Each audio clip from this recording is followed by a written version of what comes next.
প্রধান উপদেষ্টার সঙ্গে ফোন আলাপে কি বার্তা দিলেন মার্কিন পররাষ্ট্রমন্ত্রী? বাংলাদেশের অন্তর্বর্তী সরকারের প্রধান উপদেষ্টা এবং নোবেল বিজয়ী অধ্যাপক ডক্টর মোহাম্মদ ইউনূসের সঙ্গে টেলিফোনে সরাসরি কথা বলেছেন যুক্তরাষ্ট্রের পররাষ্ট্রমন্ত্রী মার্কো রুবিও। এই উচ্চ পর্যায়ের কূটনৈতিক সংলাপ কেবলমাত্র একটি সৌজন্য আলাপ ছিল না, বরং এর মধ্য দিয়ে উঠে এসেছে যুক্তরাষ্ট্র বাংলাদেশের সম্পর্কের নতুন মাত্রা, ভবিষ্যৎ দৃষ্টিভঙ্গি এবং দক্ষিণ ও দক্ষিণ পূর্ব এশিয়ায় একটি নতুন ভূকৌশলগত বাস্তবতা।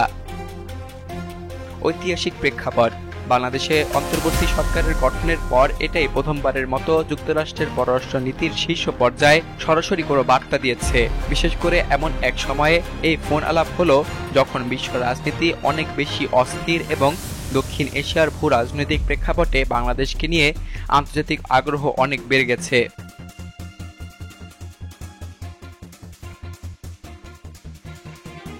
মার্কিন পররাষ্ট্র দপ্তরের বিবৃতি, কৌশলগত অগ্রাধিকার এবং উন্নয়ন সহযোগিতা। সোমবার যুক্তরাষ্ট্রের পররাষ্ট্র দপ্তরের ওয়েবসাইটে প্রকাশিত বিবৃতিতে জানানো হয়, মার্কো রুবিও এবং ডক্টর মোহাম্মদ ইউনূসের মধ্যে এই সংলাপ ছিল গঠনমূলক এবং ফলপ্রসূ। সেখানে বলা হয়, পররাষ্ট্রমন্ত্রী রুবিও বাংলাদেশের অন্তর্বর্তী সরকারের প্রধান উপদেষ্টা ডক্টর ইউনূসের সঙ্গে ফোন আলাপে অংশগ্রহণ করেছেন।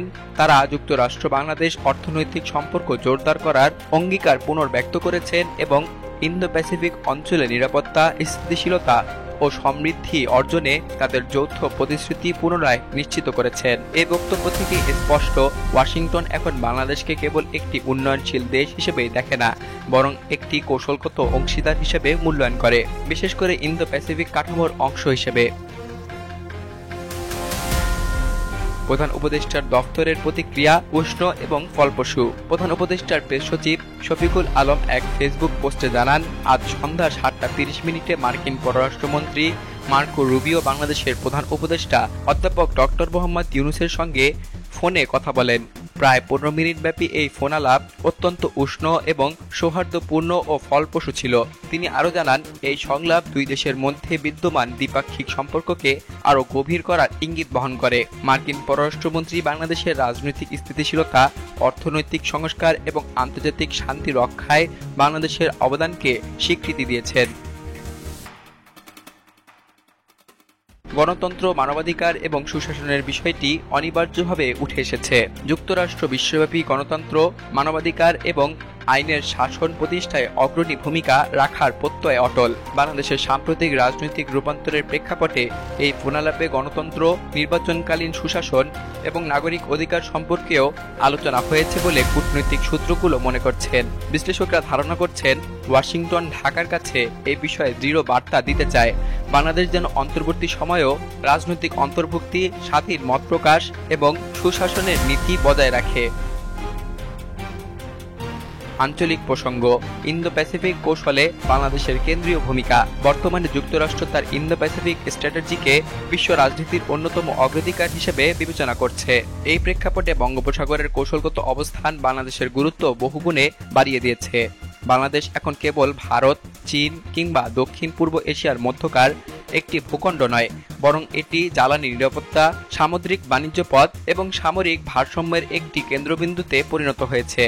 ফলে যুক্তরাষ্ট্র বাংলাদেশকে একটি নির্ভরযোগ্য অংশীদার হিসেবে দেখতে চায়, যার মাধ্যমে আঞ্চলিক স্থিতিশীলতা এবং নিরাপত্তা নিশ্চিত করা সম্ভব।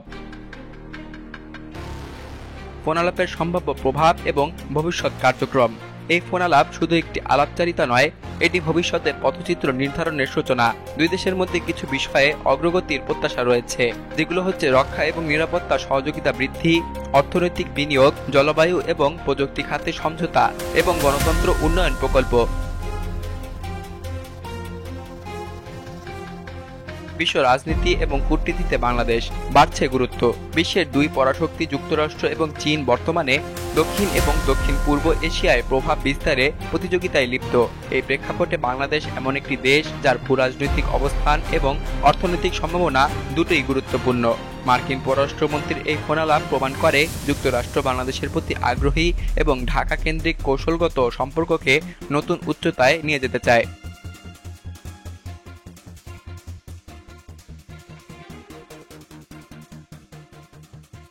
সকল প্রকার খবর জানতে এখনই সাবস্ক্রাইব করে রাখুন আমাদের চ্যানেল বাংলাদেশ কণ্ঠে।